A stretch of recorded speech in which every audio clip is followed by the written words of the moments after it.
ఇప్పుడు అన్ని శాఖలు ఉన్నాయి కదా ఆయన దగ్గర, రేవంత్ రెడ్డి గారి దగ్గర. దేనిలో నిష్ణాతుడనని బక్కజేడుస్తాడు అనుకుంటుండు. హోంశాఖ పెట్టుకున్నాడు. యాక్చువల్‌గా ముఖ్యమంత్రి అని ఎక్కడ కూర్చోవాలి అంటే ఎన్ని శాఖలు పెట్టుకున్నాడు. ఫస్ట్ ఆయన నివాసము ప్రగతి భవన్, ప్రగతి భవన్‌లో అంటే ప్రజాభవన్. ప్రజాభవన్‌లో ఉండాలి. ప్రజలకు అందుబాటులో ఉండాలి. ప్రజలను కలవాలి నంబర్ 1. అవును. ఆ క్వాలిటీ లేదు. ఎక్కడ ఉన్నాడు? ఇంట్లో ఉన్నాడు. ఇంట్లో అడ్వైజర్స్ ఉంటారా? నీ దగ్గర ఐఏఎస్ ఉంటారా చుట్టూ? ఉండరు. నీ దగ్గర నీ రక్షణ వలయం ఉంటది. నీ ప్రోగ్రామ్ షెడ్యూల్ చూసేటోళ్ళు ఉంటారు గానీ, నీకు సలహా ఇచ్చేటోళ్ళు గానీ, వాళ్ళు గానీ అక్కడ ఉండరు కదా! ఉండరు. కాబట్టి నంబర్ 1 మైనస్ అది.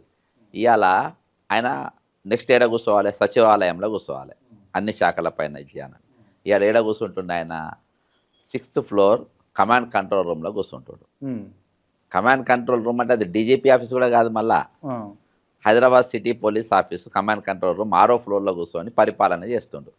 దేనికోసం చేస్తుండు? ఒక నియంతృత్వ వ్యక్తిత్వం గలటువంటి వ్యక్తులు చుట్టూ పోలీసు వలయం మధ్యలో కూర్చొని చేస్తారు. ఆ పోలీసు వలయాన్ని దేనికోసం వాడుతుండు? అరే సెక్యూరిటీ కోసం అని అనుకోవచ్చు కదా. ఓకే. 100% సెక్యూరిటీ కోసమే నువ్వు చేస్తున్నావు. మరి సెక్యూరిటీ కోసం నువ్వు చేస్తున్నావు, రాష్ట్రము లా అండ్ ఆర్డర్ సక్సెస్ ఉండాలని అనుకుంటున్నప్పుడు అప్పుడిప్పుడు కాదు, మిట్ట మధ్యాహ్నము పొద్దుగాల 10, 11 గంటలకు ఏదో తుపాకులు పట్టుకొని వచ్చి బంగారం షాప్లో బంగారం ఎత్తుకపోయి బెదిరించి ఎత్తుకపోయిందంటే దేనికి నిదర్శనం? ఏడున్నట్టు?